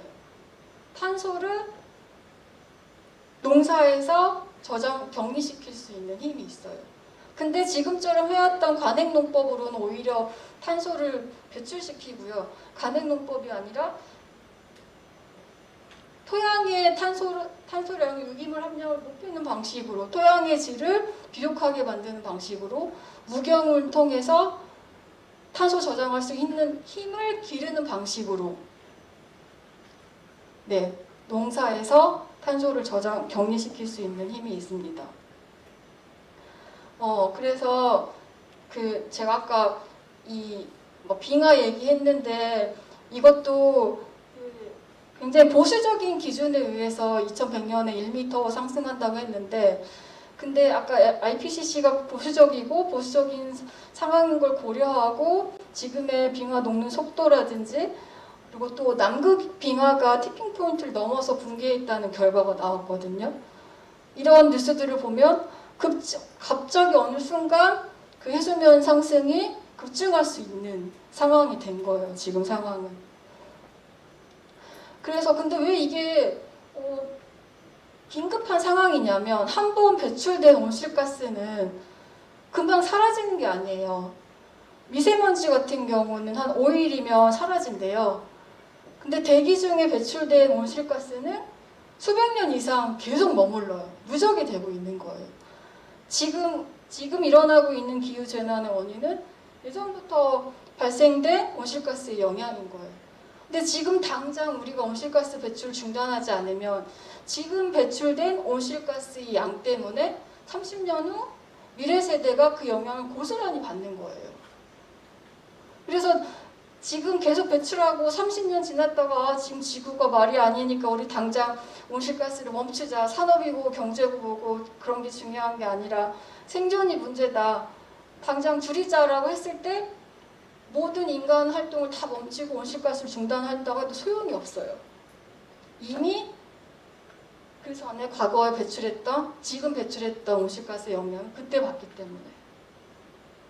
그래서 지금이 온실가스 배출을 줄이고 기후위기를 막을 수 있는 마지막 세대라고 얘기하고 있는 이유가 그거예요. 그래서 지금이 비상한 상황인 거예요. 결과가 나타나는 몇십 년 후에가 비상한 상태가 아니라 그땐 이미 늦은 거고 지금 줄여야 되는 비상한 사태인 거예요. 네. 그리고 잘 아시다시피 그 기후위기는 저는 이렇게 말해요. 곧 농사의 위기다. 농사의 위기는 인류 문명 위기고 그 생존의 위기다라고 얘기를 하거든요. 기후위기는 뭐 우리나라 사람들은 정부는 사업 몇 개 해가지고 프로젝트 몇 개 해가지고 뭐 그린 뉴딜 해가지고 막을 수 있는 것처럼 말하는데 아니에요. 이 지금까지 대응해왔던 문명 자체가 없어지느냐 마느냐, 대절멸을 하느냐 마느냐의 지금 상황인 거예요, 우리는. 근데 그런 위기의식이 너무 없어요. 왜냐하면 사람들한테 알려지지 않아요. 정부가. 언론에서도. 요즘은 그래도 작년 긴 장마 이후로 기후위기에 대해서 많이 다루긴 하는데 아직까지도 너무 불충분해요. 네, 그리고 자꾸 그 기후위기를 막을 수 있는 시간 7년 남았다 이러고 2050년 탄소 중립 한다 이러고 있어요. 네, 아시겠지만 우리나라는 최하위 OECD 국가 중에서 거의 최하위 곡물 자급률을 가지고 있죠. 그 다음에 식량 자급률도 최하위고요. 근데 문제는 아까도 말씀드렸다시피 이걸 먼저 보여드릴게요. 요거. 이것도 얼마 전에 나온 뉴스인데요. 그 우리나라 기상청에서 발표한 보고서예요. 24절기가 하나도 맞지 않는데요. 이제. 인류가 지구에 와서 문명을 이루고 생존할 수 있었던 기반은 예측이 가능했던 날씨예요. 그러니까 이 농사를 지을 수 있었던 날씨는 선물처럼 우리한테 그 균형이 주어진 거거든요. 근데 그 균형이 깨지기 시작한 거예요. 기후붕괴가 지구 기후 조절 시스템이 붕괴하면서 예측할 수 있는 모든 지식들이 다 붕괴가 된 거예요. 24절기라는 것도 인간의 지식체계잖아요. 그 지식체계를 기반으로 해서 농사를 지을 수 있었고 예측을 할 수 있었고 과학을 발달시킬 수 있었던 건데 이제 그런 지식체계가 무용지물이 된 상황이 된 거예요. 24절기가 하나도 맞지 않는데요. 농사는 예측을 할 수 있어야 지을 수 있잖아요. 네, 예측이 대비할 수 없는 상황이 된 거예요. 네.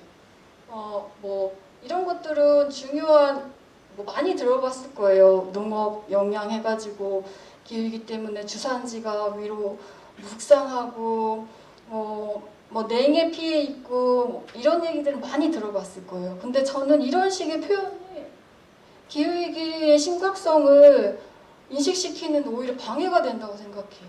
그래서 그 주산지가 북상하니까 아열대 작물을 길러야겠네 이런 식으로 적응 정책을 내세우고 있잖아요. 근데 아열대 작물을 기를 수 있는 상황이 되면 이미 굉장히 심각하게 고장난 상황이라는 거예요. 그리고 그러니까 제가 6대 생물 대멸종이라고 말씀을 드렸는데 그건 제가 하는 얘기가 아니라 과학자들이 우려하는 얘기예요. 그냥 이것도 자료가 지금 제가 드린 자료랑 조금 보완이 돼가지고 다른데 나중에 필요하시면은 파일을 드릴게요.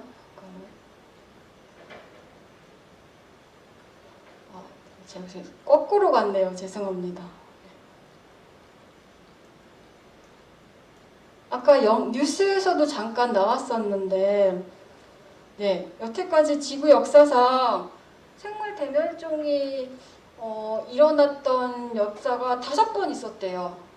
지구에 존재했던 70%의 생물들이 멸종을 하면서 생물 대멸종이 5번 있었는데 이 5번의 생물 대멸종은 모두 다 자연적인 현상이었어요. 근데 지금 아까 뉴스에서 보셨던 분은 기억하실지 모르겠지만 여기 세계자연기금에서 작년에 낸 보고서가 있어요. 지난 50년도 안 되는 시간 동안 척추동물의 68%가 사라졌대요. 상상이 가세요? 이미 우리는 생물 대멸종에 진입을 한 거예요. 네. 나중에 멸종을 하는 게 아니라 지금 우리는 멸종의 한가운데 있고 과속화되고 있어요. 아까 말씀드렸다시피 산불도 일어나고 기후재난으로 인해서 지구 곳곳에서 인간을 포함한 다른 생물종들이 희생을 당하고 있어요. 근데 지금까지 5번의 지구 생물 대멸종과 다른 점은 뭘까요?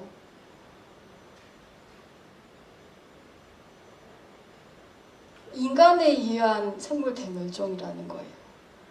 5번의 멸종은 다 자연적인 우연적인 현상이었지만 이거는 인위적인 활동에 의한 멸종이라는 게 명백하다는 거죠. 네. 그러니까 기후 붕괴는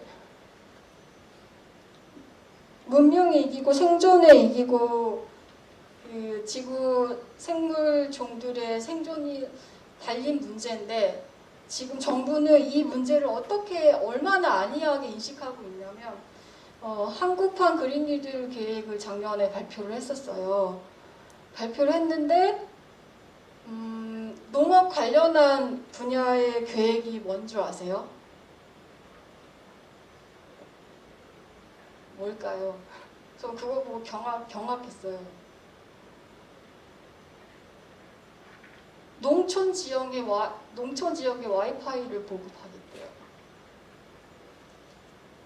그러니까 위기 수준이 그 정도밖에 안 돼요, 지금. 지금 와이파이 보급하고 이럴 때가 아니거든요.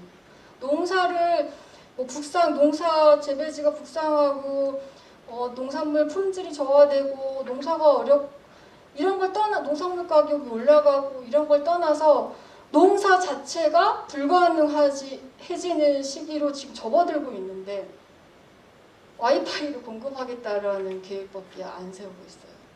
태양광 보급하고 고작 농민을 어떻게 지킬 것이고 최하위 식량 자급률을 어떻게 끌어올릴 것이고 식량 주권을 어떻게 확보할 것인지에 대한 고민은 전혀 없어요. 우리나라는 아까 미국 덴버처럼 그러한 상황이 오면 식량 자급률이 정말 낮기 때문에 직격탄을 식량위기가 바로 올 거예요. 식량위기 오면 전쟁 나요, 바로. 아시다시피 시리아 내전도 식량위기 때문에 기후위기로 인한 식량위기 때문에 발생한 거거든요. 근데 그러한 이렇게 심각한 상황이라는 문제의식이 없어요. 우리가 와이파이 먹고 핸드폰 먹고 살 수 있어요? 우리가 살 수 있는 기반은 깨끗한 물, 공기, 여러분이 열심히 생산하신 농작물이 오로지 저희를 살게 하는 거예요. 가장 중요한 생존 기반이 무너지고 있는데 그 기반을 어떻게 복원하고 어떻게 지킬 것인지에 대한 고민이 전혀 없어요. 저는 이게 더 큰 위기라고 생각해요. 너무 무서워요. 이렇게 안이한 위기의식을 갖고 있는 게. 네. 그래서 근데 이제 베트남 같은 경우도 원래 산모적이잖아요. 근데 기후가 변해서 이제 한 번밖에 농사를 못 짓는데요. 그래서 농민들이 떠나고 있어요. 여러분들한테도 닥칠 얘기예요. 네.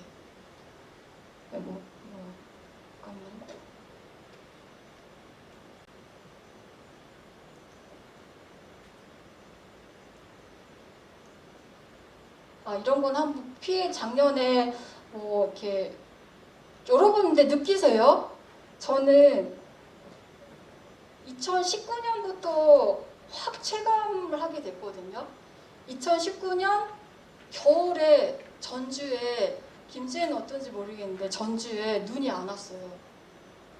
굉장히 따뜻했어요. 김제는 2019년도 겨울에 눈이 왔어요? 왔어요? 안 왔어요? 네. 전혀 안 왔거든요.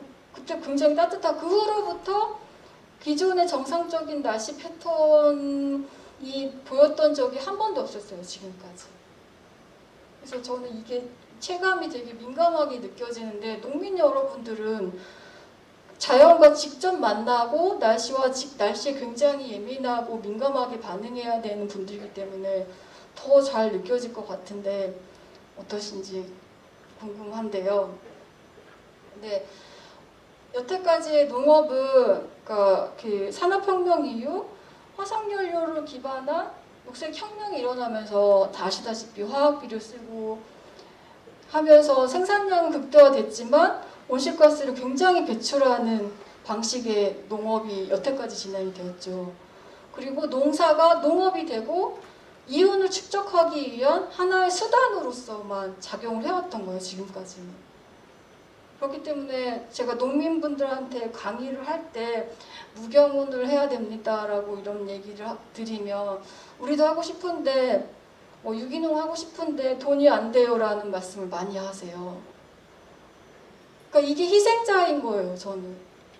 그러니까 개인이 이건 선택할 수 있는 개인의 어떤 윤리적인 선택으로 친환경을 하고 무경운을 하는 상황이 돼서는 안 되는 거예요. 개인 한 명 한 명이 무경운을 하고 유기농을 하더라도 생계가 보장되어 있는 시스템이 만들어져야지만 개인의 노력이 의미가 있는 거예요. 근데 우리나라 지금의 농정은 개방 농정에다가 신자유주의에 완전히 포섭되어 있잖아요.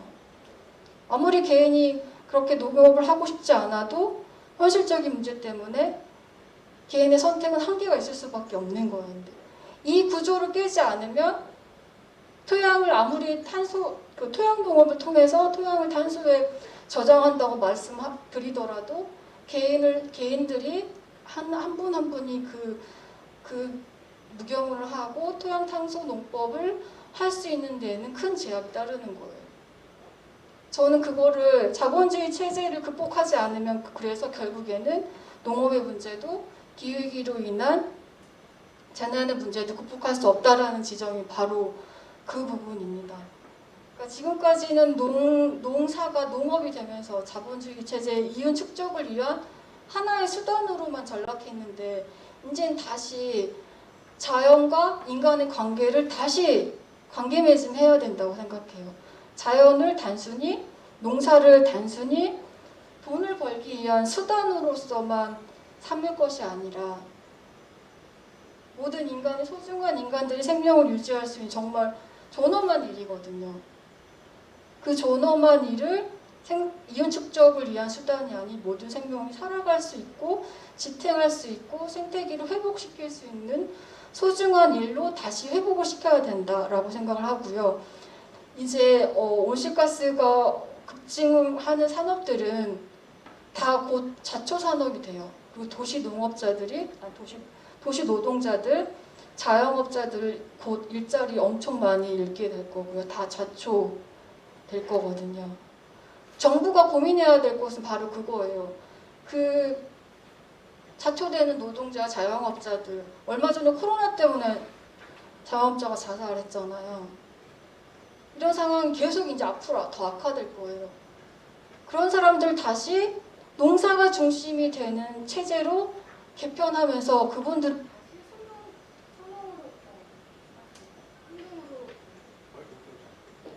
안에 하나 더 있어요. 안에 하나.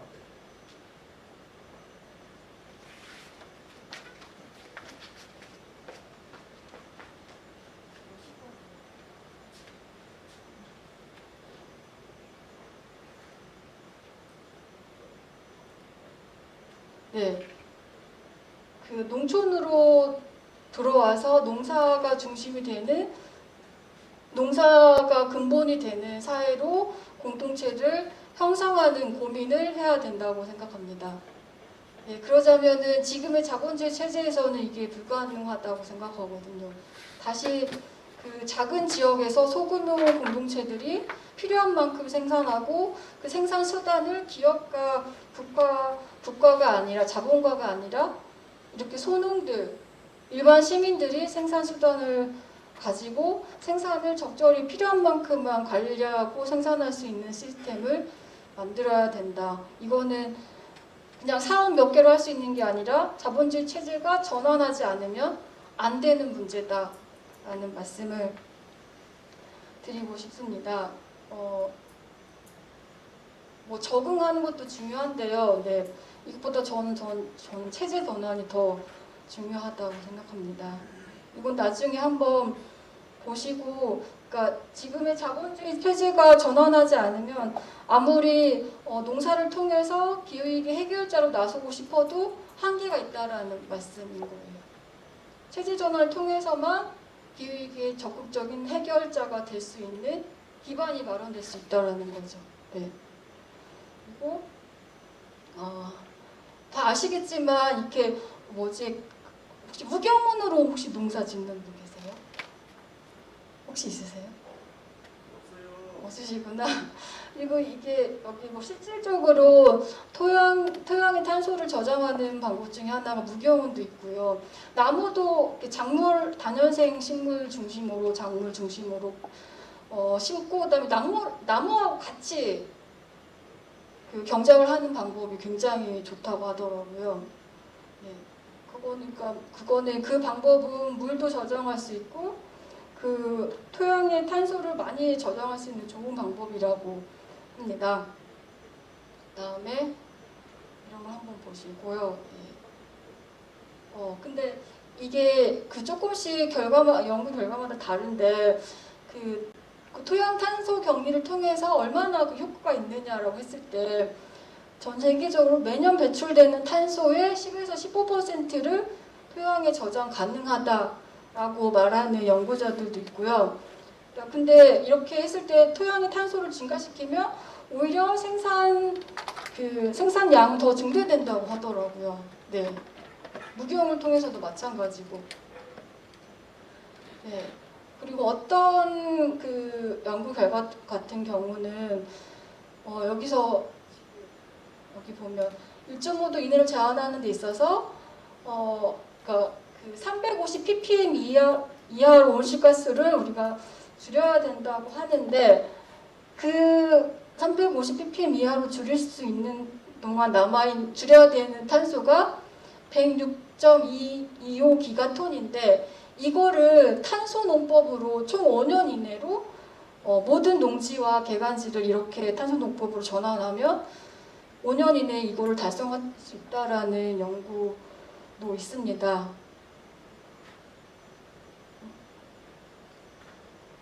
네.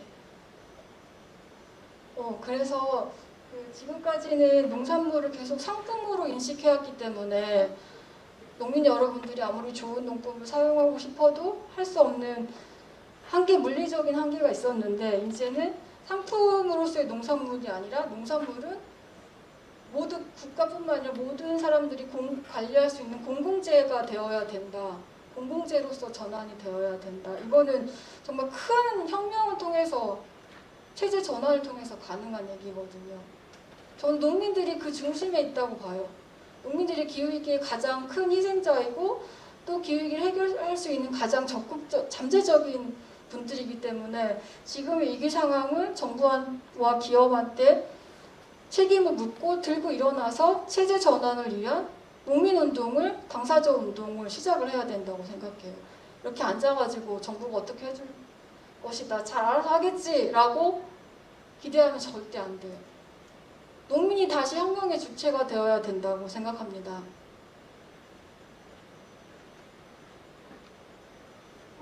그다음에 기후위기 때문에 재해도 증가하고 그래서 지금 기본소득도 얘기하고 보험 얘기도 많이 하고 지원 같은 걸 많이 하는데 이거는 과도적인 상황에서는 일정 정도 농민들한테 필요한 일이지만 장기적인 차원에서는 이런 식의 주장은 농민수당이라든지 이런 식의 주장은 기존 체제를 계속 유지한다는 걸 가정하기 때문에 근본적인 문제 해결에 있어서는 한계가 있다고 생각합니다. 그래서 저는 좀 더 체제 전환을 적극적으로 요구하고 어떤 체제 안에서 성장하지 않고도 모든 사람들이 잘 살아갈 수 있는지를 고민해야 되는 그 주체가 저는 농민분들에게 있다고 봅니다.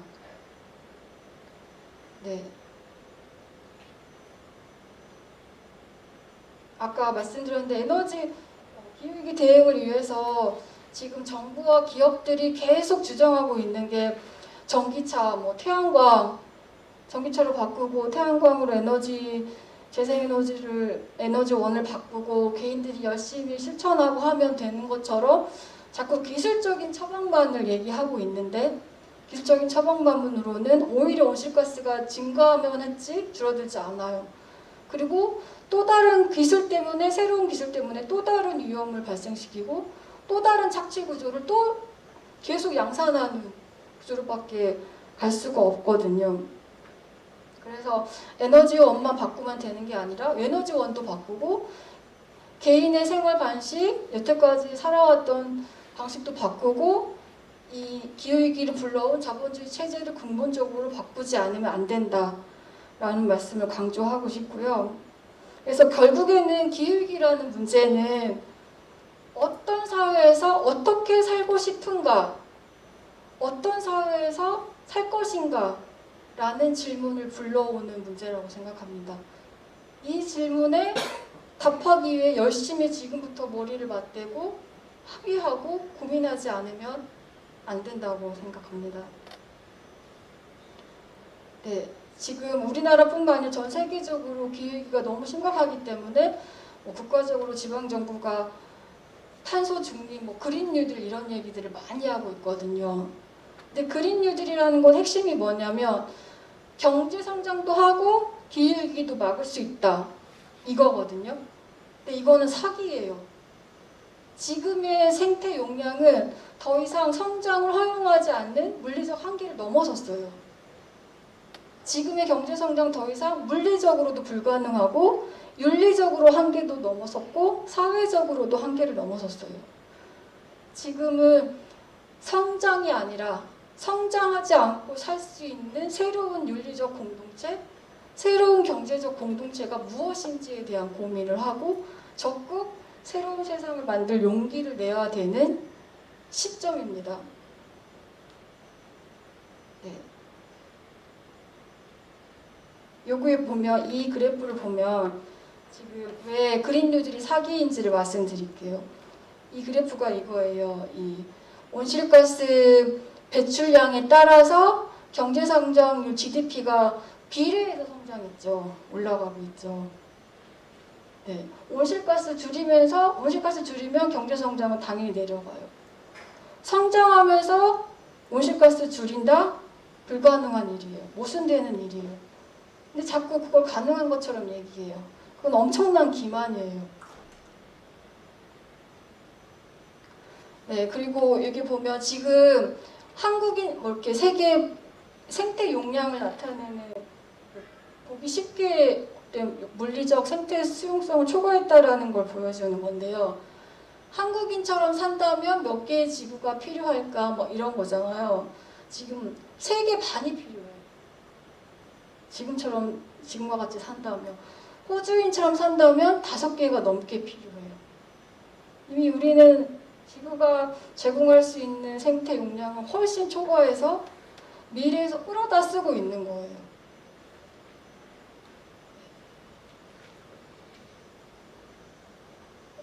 그래서 잠깐만요. 시간이 너무 오버가 된 것 같은데 마지막으로 이런 얘기를 많이 해요. 제가 자본주의 체제를 전환해야 된다라고 했을 때 기후위기의 문제는 책임은 분명히 자본주의에 있다. 그 위기인 자본주의 체제를 전환하지 않으면 어떤 것도 안 된다라고 했을 때 하시는 얘기가 그게 현실적으로 가능해요 라는 얘기를 제일 많이 하세요. 불가능한 얘기를 하고 있네요 라고 말을 하는데 저는 이렇게 말씀드리고 싶어요. 지금은 그게 가능해요라고 물을지가 아니라 어떻게 하면 가능할까요? 라고 적극적으로 물어야 되는 시점이에요. 지금 그 질문을 바꿔야 된다고 생각해요. 그러니까 지금의 어떤 관행 농법이라든지 지금의 자본주의 체제는 우리가 선택한 게 아니에요. 사실상 어쩌다 태어나 보니 자본주의였던 거예요. 우리가 자본주의가 좋아가지고 막 이 체제를 선택해서 태어난 게 아니잖아요. 근데 그 자본주의 체제가 기후위기를 불러왔고 심각한 불평등과 착취를 내포하고 있는 문제를 가진 체제라면 얼마든지 다른 세상으로 만들 수 있는 거죠. 그렇게 생각을 전환해 주셨으면 좋겠습니다. 결국 우리가 끌고 마지막 보물단지처럼 가지고 모셔야 되는 체제가 아니다라는 점인데요. 지금은 근데 기업이나 정부가 다 이렇게 말도 안 되는 기후위기 해결을 할 수 없는 정책들을 내놓은 이유가 계속 이 자본주의 체제를 유지해야 된다는 걸 가정하기 때문에 그러는 거예요. 자꾸 재생에너지만 얘기하고 전기차만 얘기하고 개인의 실천만 얘기하는 거죠. 네. 그래서 어떻게 해야 되는가 막 이런 얘기를 하면은 개인들이 뭐 심각한 것 같은데 우리가 개인이 할 수 있는 일이 뭐가 있을까요? 이런 질문들을 많이 하세요.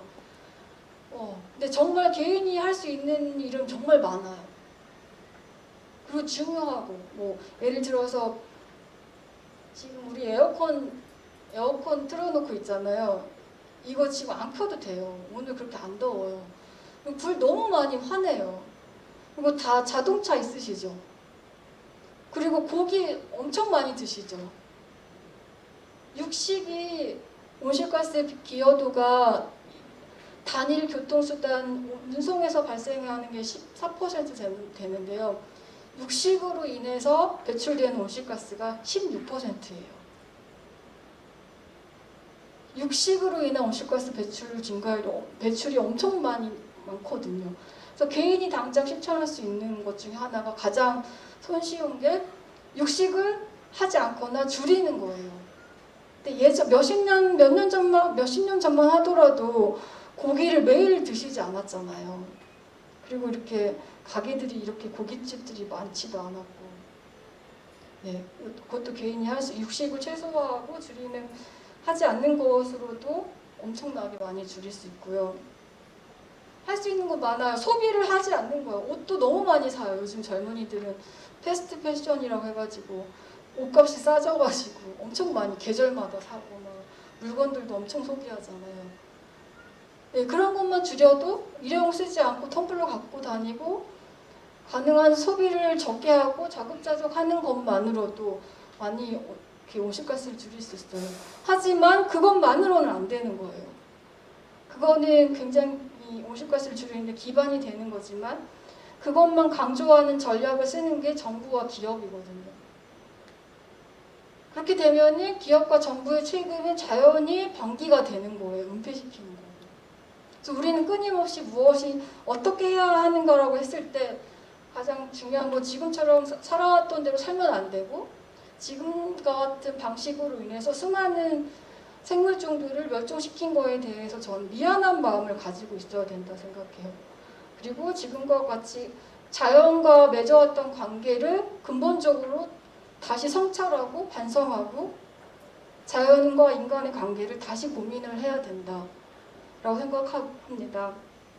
그리고 지금처럼 모든 인간이 이기적이다, 욕심을 가지고 있다, 인간의 욕망 무한하다라고 우리는 계속 들어왔는데 저는 이 개념은 자본주의 체제가 만들어낸 허상이라고 생각해요.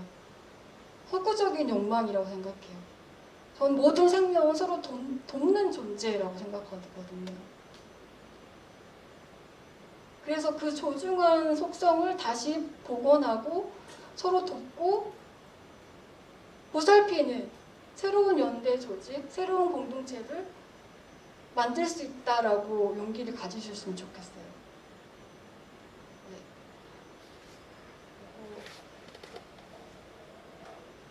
네. 제가 정말 열받는 것 중에 하나가 이건데 정말 열받는데 기후운동 하는 그 분들 중에서도 막 논에 막 산 깎아서 태양광 농촌에서 많이 있죠. 산 다 깎아서 태양광 설치하고 논에다가 태양광 설치하고 막 이래요. 그래서 그걸 반대하면은 기후위기가 이렇게 심각한데 그걸 왜 반대해? 막 이래요. 이건 정부뿐만 아니라 기후운동을 하는 시민사회 단체 활동가들도 이런 생각을 가진 사람들이 많거든요. 근데 그건 조금만 생각하면 완전히 모순된 얘기예요. 논이나 밭 그리고 살림은 엄청난 온실가스 흡수원이거든요. 그 흡수원을 없애가면서 온실가스를 줄이겠다라는 건 모순되는 거죠. 어떻게 하면은 살림을 보호하고 온실가스 흡수원을 늘릴까를 고민을 해야 되는 거죠. 그리고 전기가 필요하면은 필요한 곳에서 전기를 생산해서 소비할 수 있게 하면 되는 거예요. 이렇게 어떤 소외되고 가난한 지역에다가 햇발전소 짓고 대규모로 태양광 에너지 다 밀어버리고 대규모로 에너지를 생산해서 멀리 송전선을 깔아서 효율도 낮은 전기를 배분하는 방식이 아니라 도시에서 만약에 필요하면 도시의 옥상, 건물 옥상, 학교 옥상, 기업 옥상에다가 필요한 만큼 재생에너지를 설치하면 되는 거예요. 생산할 수 있게. 근데 그렇게 하지 않아요. 저는 이거는 엄청난 식민지화라고 생각해요. 자꾸 힘없고 가난한 농어촌 지역을 이제 다시 기후위기라는 핑계로 희생을 강요하는 거예요. 이것도 대표적으로 기후위기 결과로 인한 차별을 더 공고히 하고 있는 방식인 거죠. 근데 뭐가 화가 나냐면 그 기후위기 대응을 해야 된다라고 하는 시민활동가조차도 우리가 반대한다고 했을 때 뭐 태양광 산지 태양광 반대한다고 했을 때 왜 이렇게 지금 심각한 상황인데 이걸 반대하냐고 막 뭐라고 해요. 근데 그분들이 하는 얘기가 이렇게 하지 않으면 기후위기를 막을 수 없는데라고 하거든요. 근데 본인이 차를 포기할 생각을 안 해요. 본인이 여태까지 살아왔던 소비해왔던 생활 방식, 생산 규모, 생활 규모를 전혀 포기할 생각 안 해요. 양보할 생각 안 해요. 계속 그거를 가정하기 때문에 여기저기 다 대규모로 재생에너지를 확산해야 된다라는 논리가 나올 수 있는 거거든요. 저는 그런 생각부터 근본적으로 바꿔야 한다고 생각을 하고요. 네, 그리고 아까도 더 강조해주고 싶은 거는 다시 농업이 아니라 농사가 기반이 되는 새로운 공동체가 필요한데 지금의 어떤 도시 노동자, 자영업자들을 새로운 농사 공동체로 유입을 시켜야 되는데 그 고민을 정부와 지자체가 적극적으로 하고 와서 안정적으로 생활할 수 있는 뭐 먹을거리, 주거, 의료, 교통 이런 걸 다 무상으로 공급을 해야 돼요. 그런 기반을 마련을 하고 그런 거를 마련하라고 요구를 해야 되는 게 저는 지금의 농민들이 해야 될 일이라고 생각하고 시민들이 해야 될 일이라고 생각해요. 나 텀블러 안 쓰겠습니다라는 선언을 할 때가 아니라. 네. 그래서 마지막으로 네. 이거는 그 2019년도에 이제 전 세계적으로 전 지구적인 대규모 기후 운동이 일어났다고 했잖아요. 한국에서도 있었고 우리나라 청소년 친구들도 600명이 9월에 청와대 앞에 가서 시위를 했어요. 이렇게 제가 그때 가서 찍은 사진인데 여기 혹시 보세요. 이 꼬마거든요. 굉장히 작은 꼬마인데 꼬마가 직접 그린 거예요. To be or not to be. 그러니까 중간이 없는 거예요. 기후위기를 대충 성장도 하면서 온실가스를 줄이면서 기후위기를 막을 수 있는 그런 건 없다라는 거예요. 적극적으로 온실가스 배출을 중단하지 않으면 죽는 거예요. 그것도 온실가스 배출에 기여하지 않은 기여가 제일 낮은 존재들부터. 저는 이 그림이 굉장히 인상적이었고요. 마지막으로 그 그레타 툰베리가 그 2019년대 유엔에서 기후 정상회담 했을 때 거기서 한 연설이에요. 이 연설을 꼭 보여드리고 싶은데요. 이걸 한번 보겠습니다. Side of the ocean. Yet you all come to us young people for hope. How dare you? You have stolen my dreams and my childhood with your empty words, and yet I'm one of the lucky ones. People are suffering, people are dying, entire ecosystems are collapsing. We are in the beginning of a mass extinction, and all you can talk about is money and fairy tales of eternal economic growth. How dare you?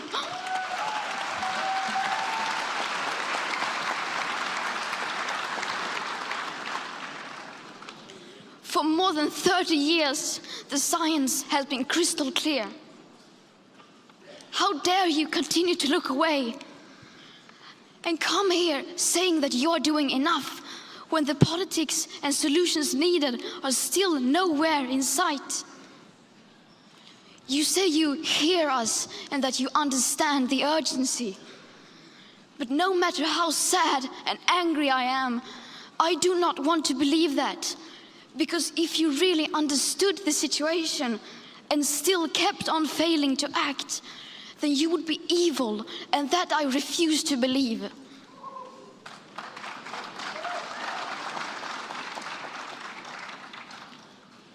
The popular idea of cutting our emissions in half in 10 years only gives us a 50% chance of staying below 1.5 degrees and the risk of setting off irreversible chain reactions beyond human control. 50% may be acceptable to you, but those numbers do not include tipping points, most feedback loops, additional warming hidden by toxic air pollution, or the aspects of equity and climate justice. They also rely on my generation sucking hundreds of billions of tons of your CO2 out of the air with technologies that barely exist. So a 50% risk is simply not acceptable to us, we who have to live with the consequences. To have a 67% chance of staying below a 1.5 degrees of global temperature rise, the best odds given by the IPCC, the world had 420 gigatons of CO2 left to emit back on January 1st, 2018. Today, that figure is already down to less than 350 gigatons. How dare you pretend that this can be solved with just business as usual and some technical solutions? With today's emissions levels, that remaining CO2 budget will be entirely gone within less than 8.5 years. There will not be any solutions or plans presented in line with these figures here today, because these numbers are too uncomfortable and you are still not mature enough to tell it like it is. You are failing us. But the young people are starting to understand your betrayal. The eyes of all future generations are upon you. And if you choose to fail us, I say we will never forgive you.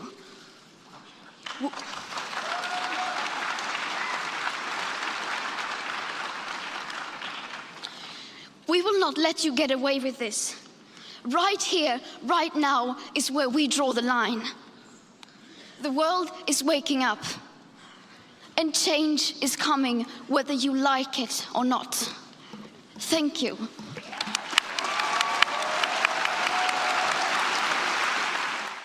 여러분들 잘 알고 계실 것 같아요. 자연불인이라는 말이 있잖아요. 자연은 인하지 않아요.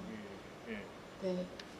아까 텀블링도 그랬지만 우리가 원하든 원하지 않든 변화가 올 것이다라고 했잖아요. 자연은 자기가 갈 길을 갈 거예요. 우리가 아무리 경제성장이 먹고 사는 게 중요해, 기업도 살리는 게 중요하다고 해서 적당히 타협해가지고 그린뉴딜 하고 이런다고 해서 자연이 그걸 봐주지 않아요. 자연은 결코 타협하지 않고 자기가 갈 때대로 가고 온실가스는 계속 배출되고 그로 인한 지구기온 상승은 우리를 대멸종으로 이끌 거예요. 그거를 막을 수 있는, 그리고 최소화할 수 있는 마지막 시간이 지금이에요. 내년도 아니고 지금 당장밖에 없어요. 네, 마치겠습니다. 들어주셔서 고맙습니다.